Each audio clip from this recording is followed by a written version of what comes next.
We will aim to finish at about 5 to 12. And if you have any questions during or at the end, please feel free to either shout out or put something in the chat box. I'll be monitoring that, and we can introduce that into the lecture. Okay, so without further ado, over to Jeff. Thanks very much. Thank you. We've got quite a few slides, so I'm conscious of the numbers. I mean, it'd probably be useful still to go through some of the slides, but if anybody knows me, I like to keep things pretty conversational and get some feedback, and we can discuss a few bits and pieces. So I don't intend this to be kind of death by PowerPoint, but there are some slides, and I know that we can make them available, obviously, for those that can't attend as well. So hopefully that makes a little bit of sense. I shall now attempt to, that makes sense, yeah, thumbs up, yeah. A few nods as well. I shall now attempt to share screen. For those that know me pretty personally, you'll know that I'm an old dog learning new tricks here. And we shall share that. Yeah, yeah, we can see that. Screen? Yeah, we can see your screen. Cool. Right, so just in case you might have wandered in at the wrong presentation, it's teamwork and communication. So if that's not what you're expecting, then see you later, guys. Right, so everybody still see that okay? Yep, yeah, that's good. That's coming across. Right, so basically, I mean, it can be many things, but today I was thinking, well, you know, fundamentals of effective teamwork and communication is quite a broad subject. And a lot of people have made a lot of money out of writing books and whatnot around some of that stuff. So we're going to try and hone down on some of the basics and yeah, try and make it reasonably concise. We haven't got a lot of time. Explore some of the tools and techniques for effective communication. We talk about safety. We talk about culture. Culture is safety. So let's try and demystify some of that stuff. And it's always good to have some practical tools, isn't it, around communication. There is a focus around improving patient care here, but there's also a focus around communication in general and communication tools and kind of what do we mean by some of that stuff. Wow, teamwork. Why is teamwork important? I can see a few of you thinking that's a good question, Jeff. I'm sure it is, but you know, can you enlighten me a little bit more? Groups, teams, we know there are differences, and I guess that slide probably hints at some of the differences between a team.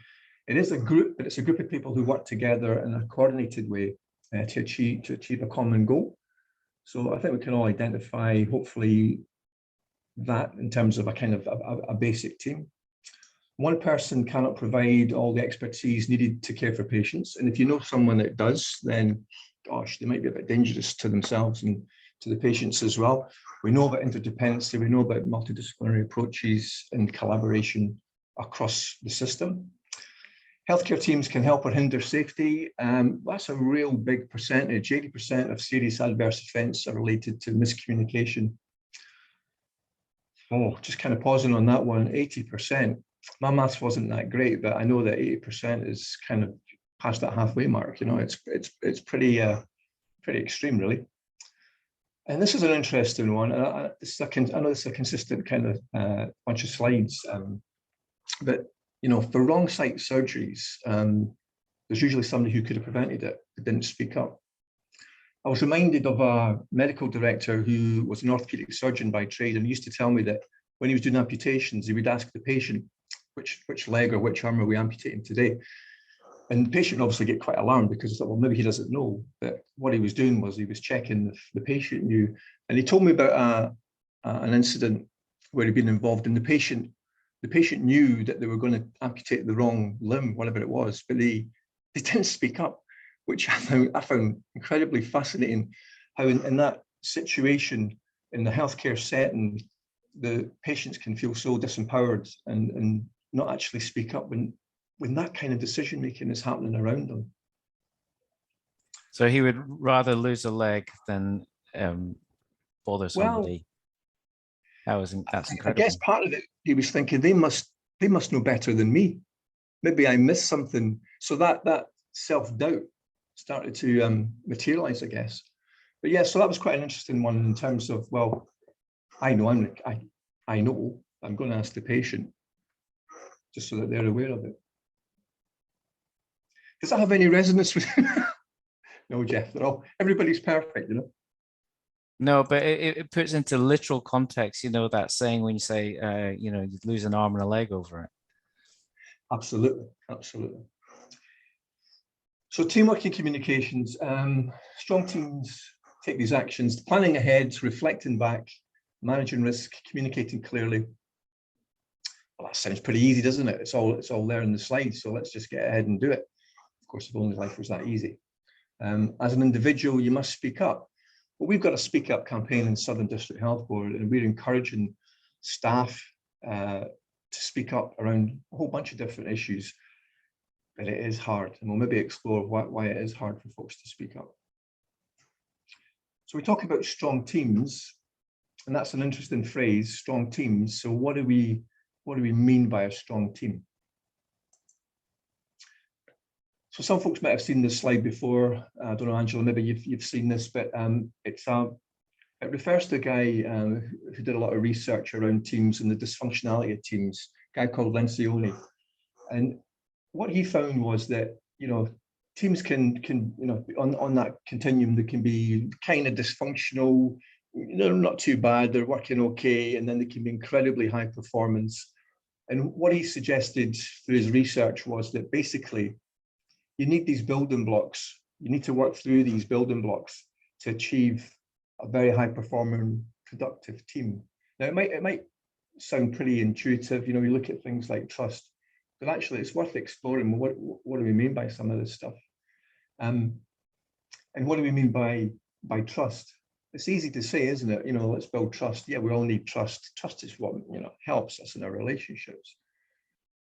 Can we all say it, but do we understand it? Do we understand exactly how we can build and how we can develop? And what happens when we don't have the trust? And then I know there's obviously, it's a big organization. Well, the health system's big, it's complex.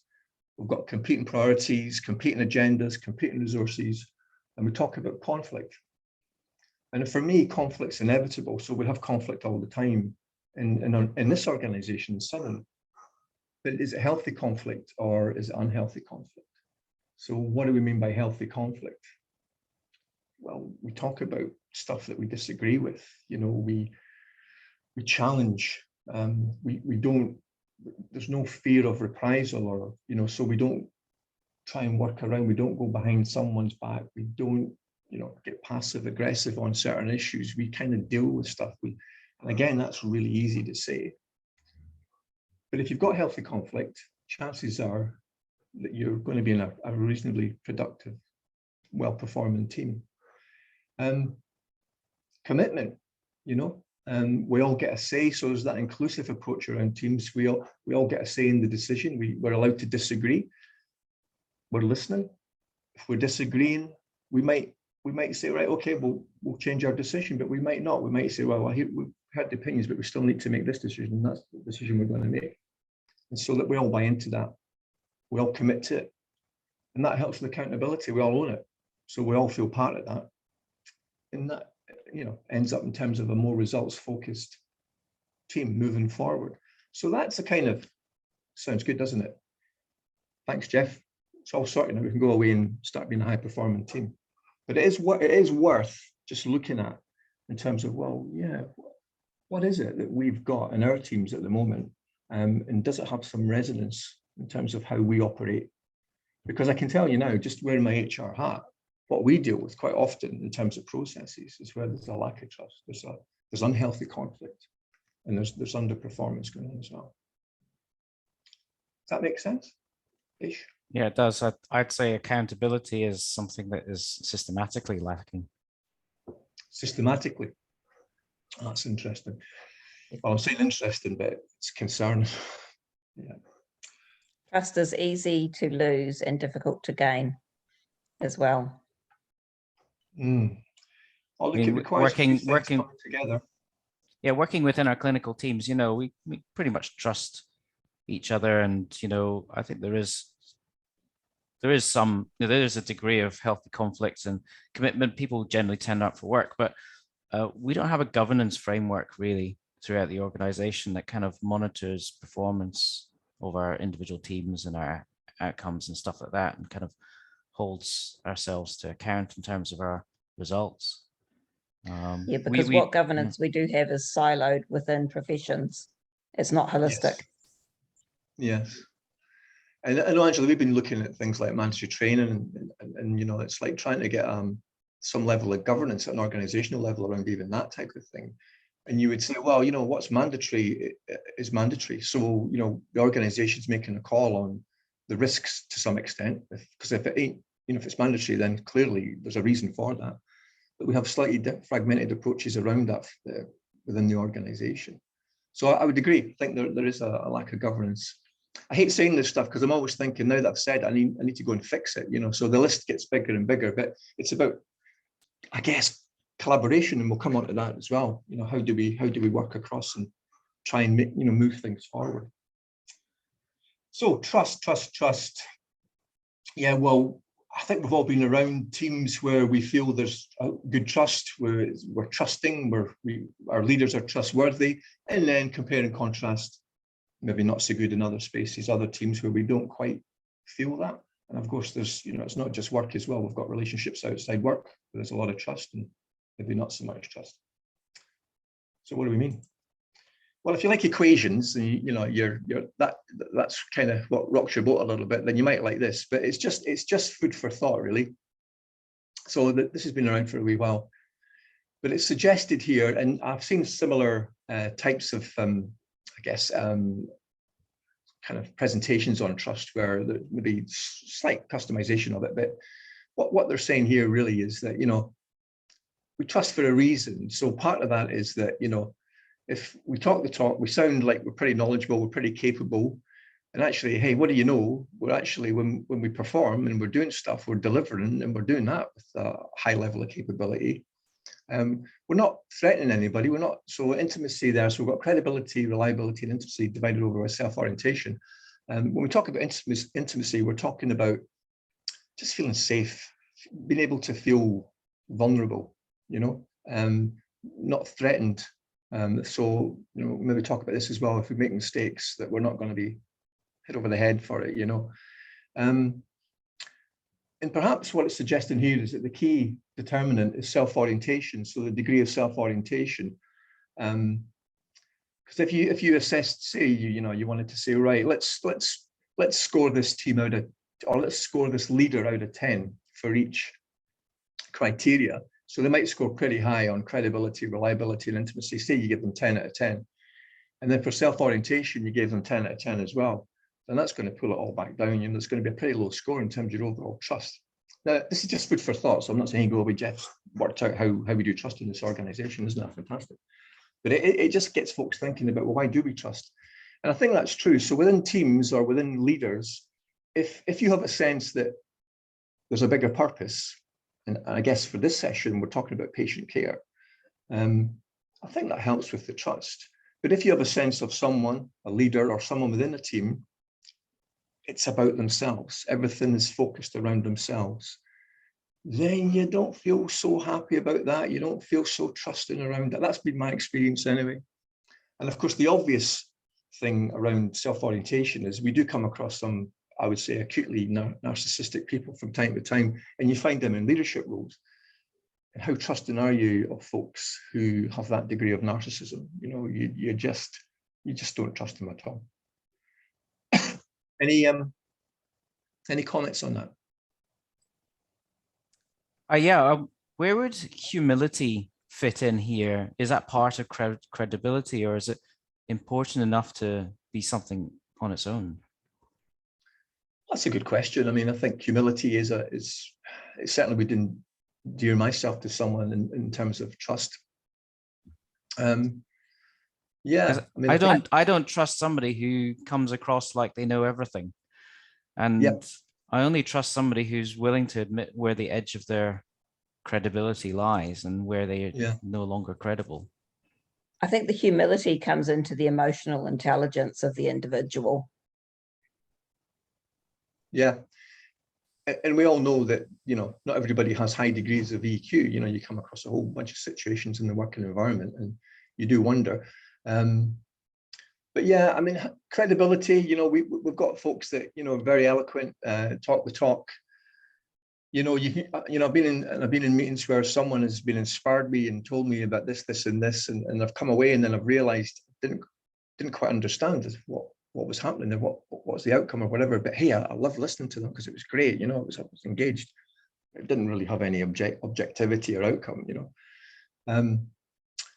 when I was doing some of my management studies, I came across some research, and there was a guy who he felt there was a continuum. There was those who were, he called them tortoise-minded, you know, very slow-moving, very methodical, very precise and exact. And then he said at the other end of the continuum was what he classed as the articulate and competent, you know, so real fast talkers, great talkers, eloquent, but they weren't following through. They weren't necessarily, you know, delivering, performing. So I guess the credibility, reliability, if you ain't got the right, you know, you need them all really. And this, you know, self-orientation, you know, if there's humility there, if it's all about me, I'm going to tell you it's all about me. I'm not necessarily going to give you my humility, you know. I'm great, you know, I'm fantastic. You want to come into my team. One or two of you are laughing. Moving on, so what's a culture of safety? What features of the working environment would make you feel safe in the healthcare setting as a provider, as a patient? Anybody want to have an answer? A thought? An idea? Nah, it's Friday. I think as a patient, humility on the caregiver's part is makes you feel safe, which feels counterintuitive because historically health professionals have delivered a very confident sort of message to patients, but to actually be humble and suggest there are limits to their knowledge is actually reassuring to a patient. Yeah, absolutely.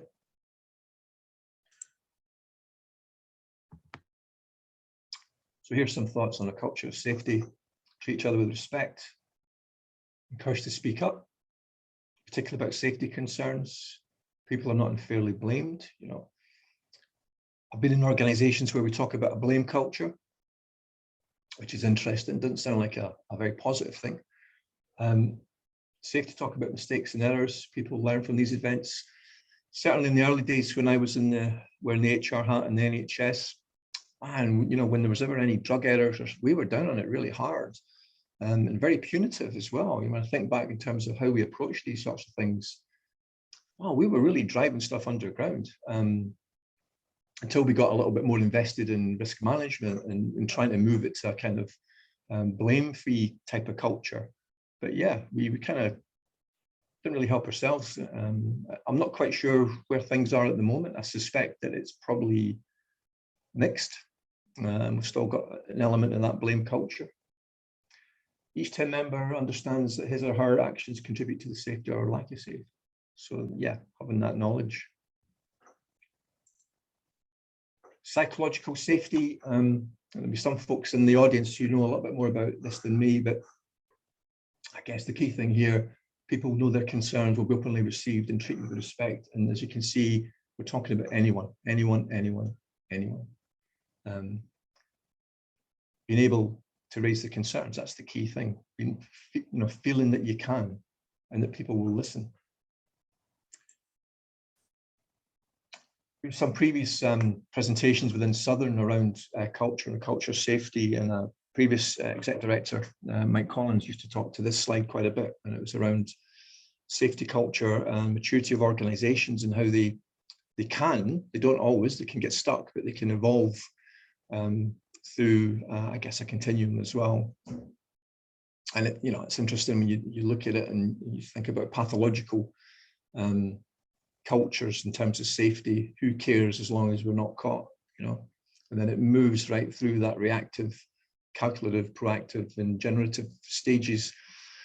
The guy that came up with this research, a guy called Patrick Hudson, he was he's kind of seen as one of the gurus in terms of culture with, in particular around safety. And he was, he really got involved in this type of work because of a disaster that happened in the early 80s called Piper Alpha. And it was an oil rig that just blew up. And quite a lot of people lost their lives. It was off the coast of Scotland, North Sea. And what they found was that there was a lot of it started off a lot of low risk maintenance issues that weren't being addressed. And the whole thing just escalated. And folks realized, they knew that, you know, things weren't right, but nobody really spoke up. And then, of course, the inevitable happened. You know, obviously it's a pretty dramatic example, but it did happen. And so this guy, Patrick Hudson, got involved in looking at safety and cultures and organizations. And it's sad to say that some organizations would still sit at that pathological stage, I reckon. In terms of where we might be, that's a good question. I'm not sure I'm qualified to answer it. I know our previous general manager of health and safety would probably definitely agree that we weren't in the top. Maybe perhaps somewhere in the middle. But and you folks will have all been around the health and safety side of it. You maybe have your own thoughts about where the organization might sit at the moment. Just an interesting side note around that, when I worked in the NHS in Scotland, NHS Grampian, and one of my direct reports actually had a brother that was lost her life in the Piper Alpha, and she got into medicine, emergency medicine, as a direct result of that disaster, and then she moved into risk management as well. So it's quite interesting when you find out why people get invested in doing certain things. And but yeah, it's worst case scenario, if we don't address issues and we ignore it and we don't speak up, things like that can happen. Yeah, I think our organization is not one of those things, because obviously it's a complex organization with lots of different but I think there's probably, I would say, examples of everything, all 5 of these within the organization. Yeah, if you looked hard enough. Obviously, I don't know where the pathological places are. Oh well. Well, you know, I'm still regarded as a visitor on these shores. You know, I mean, but I do understand that there are certain interesting health and safety statistics within New Zealand, and certainly previously certain areas, certain sectors. But yeah, I mean, I think hopefully things have moved on a lot across a whole bunch of different countries. But that research, you know, it wasn't that long ago, really. So it was probably late 80s, early 90s, and that's kind of where that all came from. So I know things do change, but will they change that much?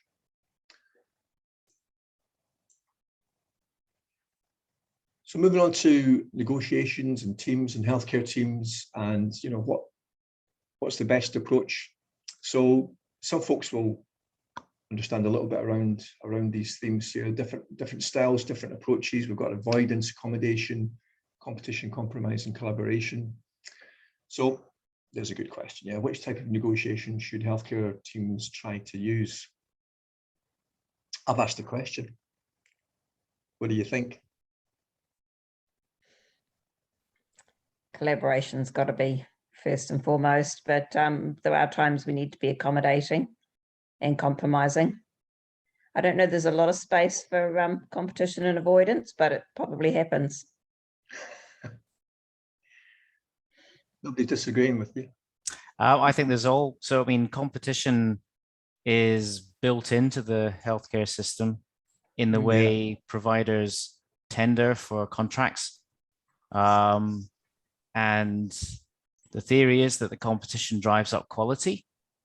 I'm not a big fan of that theory within healthcare. I mean, that's the model in which the modern NHS is based on, a commissioner-provider environment.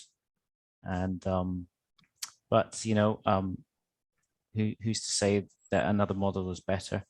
But yeah, I think also what would avoidance look like? I can't quite picture what that would be.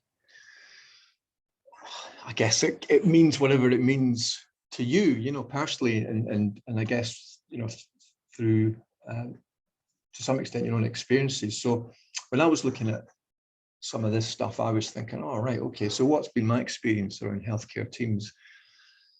So I remember an obstetrics gynecology surgical team when I was at a particular hospital in a management position, and you know, don't mind saying, you know, my wife was going through a surgical procedure. It was a section, and then I found out that that surgical team were swapping around the on-calls just to make sure that there was a couple of people who would be able to respond to that section.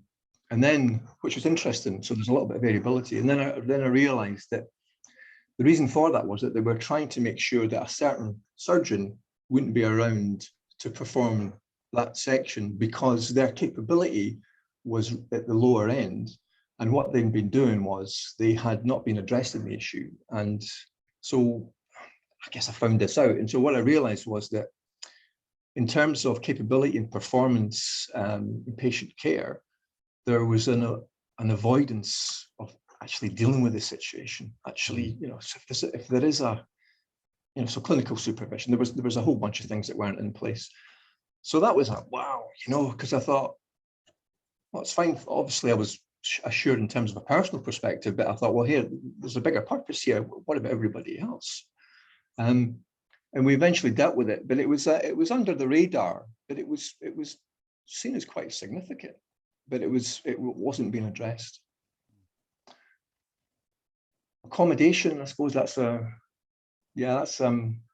interesting one. You know, most folks think of it in terms of I lose, you win type of thing. So how do you deal with it as a healthcare team? Maybe not a direct reference to a healthcare team, but I do remember a surgical services manager behaving pretty inappropriately in a ward, and it was affecting patient care because he wasn't around. He was when he should be. He wasn't given direction. He wasn't given management interventions, and he had a personal relationship, a friendly relationship with the deputy chief exec, and the deputy chief exec was aware of it, accommodated it. They didn't deal with it, and of course the situation escalated, and it started having some big consequences in terms of staff morale, staff turnover, and he was having relationships with nurses, and it was all real messy stuff. It was being accommodated, so and it just escalated, and it kind of got worse. Yeah, competitions to me, interesting. I do remember, so I guess in my experience, I've come across situations where, you know, when I worked for the university, we've got clinicians who are joint clinical. One organization wants their research time, one organization wants their clinical time, and then, you know, we're competing, and it's hard to get the win-wins from that situation. Compromise, you win, sometimes I lose, sometimes. I guess if there's a lot at stake, then that's not going to work for anybody in terms of healthcare. But if it's not necessarily a lot at stake and there's a high trust environment around it, then that could probably flow along pretty easily in terms of those sorts of situations. Collaboration, yeah, it's usually the one, isn't it? Where we can win-win. Any comments on that?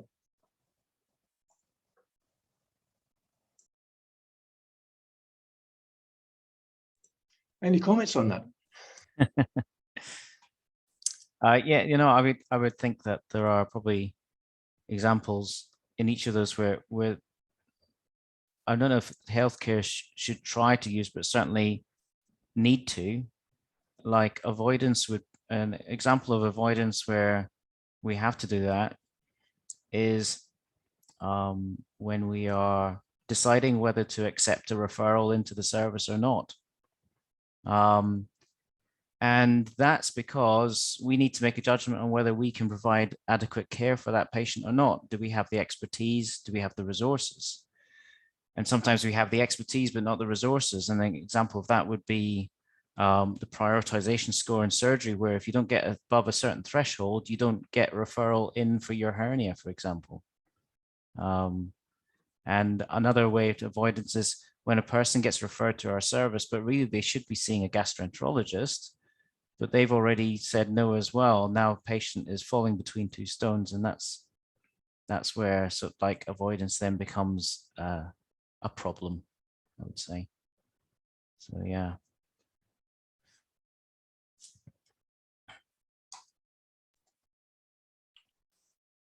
So there we go, collaboration where possible. But as we all know, there's going to be different styles happening at different times for different reasons, with different pressures around it as well. So collaboration, is it easy? Well, there's a guy called David Rock who did some work around collaboration way back in the day, I think 2008, and it's reasonably commonly understood now. It's called the SCARF acronym, for status, certainty, autonomy, relatedness, and fairness, which he identified as social dimensions, which, and again, we folks in the audience that'll know more about this than me, but there's a lot of neuroscience around it in terms of the triggers, the threats, the reward responses, what gets in the way of us collaborating sometimes. It's interesting to look at. It's a model, it's a construct. It makes folks think about, well, why does one team collaborate really well and another team just doesn't seem to be able to do it, and how do we effectively influence, or where does it fall down? And what I've seen in healthcare to quite a large extent is that status gets in the way sometimes of collaboration. So how important do I feel in relation to you? How important do I feel in relation to others? How important do I feel in the organization? And we talk about professions, we talk about professional silos, we talk about multidisciplinary approaches, and you do get a sense, or I've certainly got a sense of status certainly can get in the way sometimes in terms of how important you maybe make me feel. And so there can be some interesting behaviors around that as well. Certainly in a pressurized healthcare environment with lots of stress, these triggers can get released pretty quickly, I reckon. Some interesting behaviors. So, when we give feedback, how do we give feedback? How do we give feedback around performance? Because that can be a trigger as well certainly around status. We talk about communication. We can certainly talk about non-verbal communication. I do remember being told about, again, I worked with someone who'd been a theatre nurse by trade, and telling me about some of the behaviours that go on in theatre sometimes with things getting thrown in moments of stress and fingers getting pointed, but these things do have an impact. And if you're receiving that type of behaviour, it's not going to make you. Chances are it's not going to make you perform to an optimal level, really. So there's some real common sense stuff in here, in terms of what helps collaboration. Things around certainty, being able to predict the future, so we're always looking to plan ahead. What's the certainty? What's it going to look like? I was speaking to a dental surgeon yesterday actually, and he was telling me about his day when he's in theatres. There's a lot of triggers for him. So by a certain time at 9 in the morning, if this and this and this isn't in place, then he starts to feel incredibly stressed. And I just wonder, well, if he's feeling incredibly stressed, how does that work for that theatre team as they go through, that theatre day and everything else that kind of stems from that? So what do we know about other things around collaboration? Gosh, we could have a complete session on micromanagement, couldn't we? But autonomy. So even within teams, we do look for autonomy, don't we? We look for folks to understand their roles and perform their roles and be empowered to kind of get on and do stuff as well. And that's easy to say. But when it's not happening, people do get, or can get, quite stressed. And as we know, that stress hormone doesn't usually make for great performance. When we're in good teams and we're bonding, we know that that works for us. So what do we do around that? How do we make sure that teams are actually working well and have trust in each other? Because when it's lacking, it can be quite difficult. Fairness is an interesting one. That's been suggested that when we perceive something to be unfair, it gives us the same emotion like being of disgust. which is a pretty strong emotion. One example, I guess, that springs to mind for me was I worked with a guy who was a really top-class surgeon, and this was in Scotland, and he won lots of prestigious awards, and he was known as the Silver Scalpel. That was his nickname, you know. But none of the registrars wanted to work with him, and part of the reason was that, and I don't know if it's still the case, but back in the day, for certain elective procedures, you got paid a fee. It wasn't part of your base salary. So for things like vasectomies and reversible vasectomies, you get fees. And he had an incredibly high number of those operations. And then which was an issue in itself. And then when we looked at what was going on, we found out that his registrars were doing all that for him, but he was collecting all the fees. And there was a lot of discontent with the registrars of what was going on. And we had quite a few ER types of issues. So that was, you know, that was a team that weren't necessarily being fair, or the team leader. But how naive can I be? Did that thing really go on? Yeah, it did. Maybe still does. Does that have any resonance with anybody? Not that particular example, but just the broad themes. There are some surgeons who might invite you to help them in private, and then they don't pay you for the privilege. Oh yeah, and that helps with collaboration, and as we know, kidding. So this, we call it the SCARF model. It gets used widely in terms of, you know, trying to understand why things fall down sometimes when we're not, you know, we're not collaborating effectively. Interesting thing about certainty is, you know, having some kind of idea of what the day might be. So that planning approach, you know, what's ahead, getting teams together, thinking about the day ahead, the week ahead, that can really work well. We're going through some significant changes at the moment in the organization. So there's a lot of uncertainty. So you can imagine there's probably quite a few threat responses going around the organization. People are feeling quite triggered. So in these situations, even when people aren't particularly clear about what's happening, the kind of the wisdom around that is, well, communicate that and just keep communicating, because if you leave a void, then people start making assumptions and actually it gets a little bit worse. Never a dull moment. Good question. What makes someone a leader? I'm leaving that question hanging for those that would wish to contribute. The answers are there on the slide, but maybe more. They not only talk the talk, but they walk the walk. Yeah. So what we've got here, leaders are not identified by position or rank. They exist at all levels and all groups. So we talk about distributive leadership styles. So yeah, I mean, you can have leadership by position. I guess the other question is, well, if you've got leadership by position, are you leading? Are you effective in your leadership? Strong leaders in healthcare who promote a culture of safety do the following: foster psychological safety and trust, establish shared goals, invite everyone into the conversation. So an inclusive approach. We talk about inclusion in terms of leadership capabilities. If you're inclusive, chances are you're going to be pretty effective in your leadership. Communicate effectively. Again, it could be a whole session. What do we mean by effective communication? We can communicate. Is it information, or actually is it a message? When we talk about inclusion, invite everyone into the conversation, that's not, I guess, an excuse for not making decisions, of course. I think we referenced it earlier on. It's okay to get people involved in the conversation and listen and find out, you know, what people are thinking and what do they think from the situation? Where should we go here? What's the decision? Ultimately, leaders will make the decision. You make the decision. You know, so there's a little bit of assertiveness in terms of behavior that's required as well. Because we know what can happen with some leaders. If you're a wee bit passive, you do everything by democracy. So every time there's a decision to be made, you're going to take it to a group. You're going to do this, and of course, it just goes round and round and round sometimes. So yeah, so that communication, managing that certainty we spoke about in terms of the SCARF model, briefings, team discuss. So these are all best practices, you know, having briefings, discussing the plan, procedures, expected outcome. So everybody's on the same page. Then, of course, the other aspect of that is the debriefings at the completion of an event. Teams identify what happened.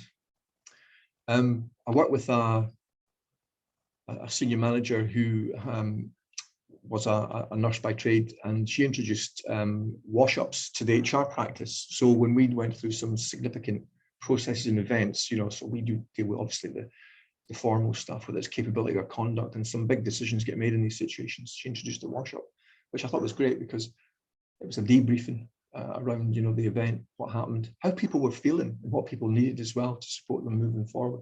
So that was just a great kind of practice that we borrowed from the clinical environment, clinical teams, and used in a non-clinical setting, which really worked.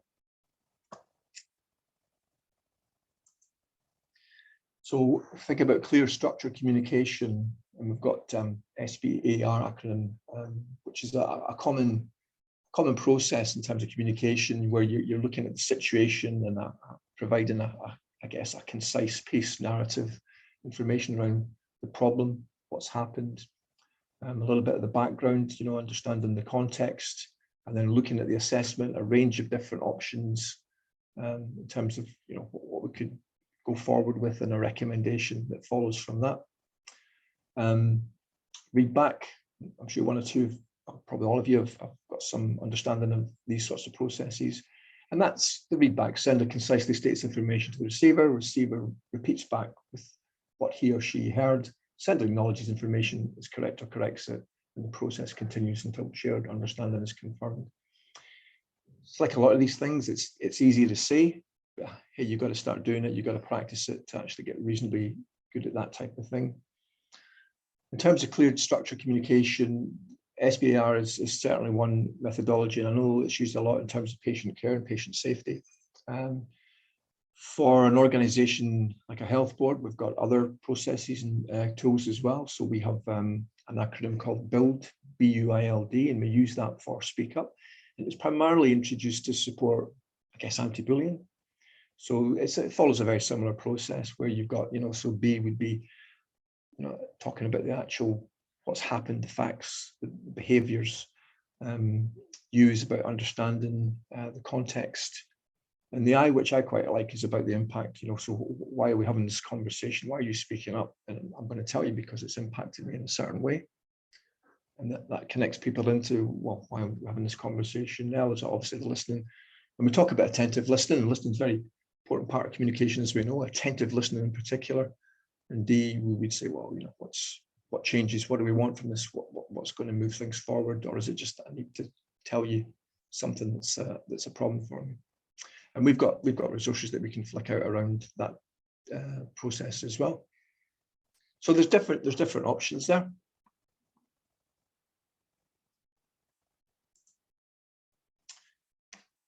Question: what % of adverse events are due to faulty transitions? Maybe people could put their guess in the chat. Percentage. We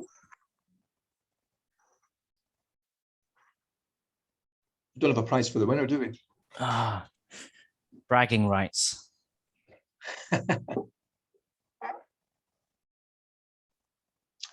should give the answer, yeah.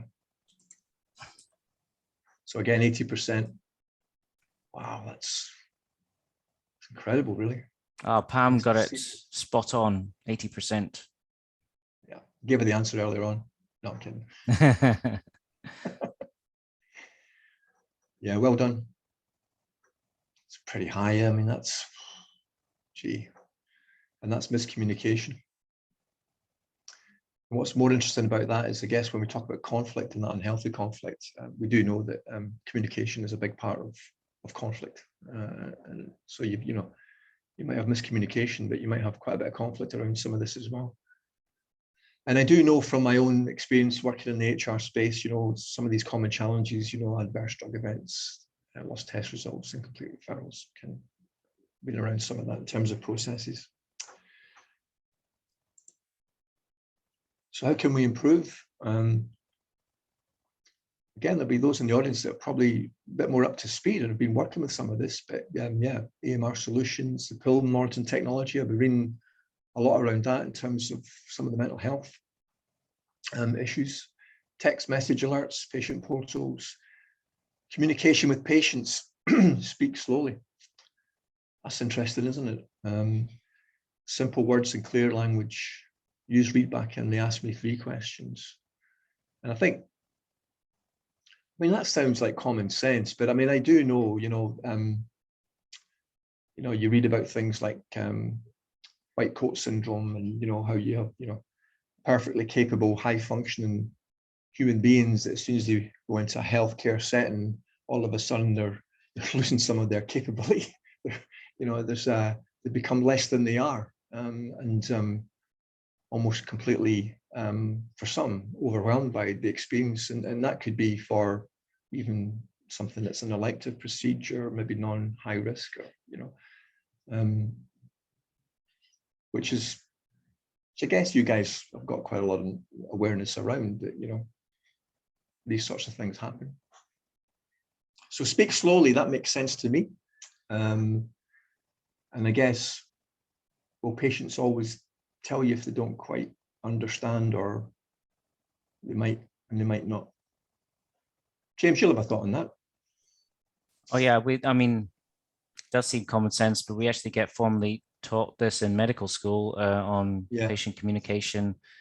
We do lots of simulated interviews and trying to reduce the jargon and shorter sentences, and especially around issues of consenting patients for treatment. You really need to make sure that your communication has got through and that they understand and that they can actually say back to you what you've told them, in order for it to be a valid consent. So it's really, really important. Yeah. Okay. For me personally, it became really, because I've been used to working in hospitals and working with doctors and nurses and allied health and a whole bunch of different people.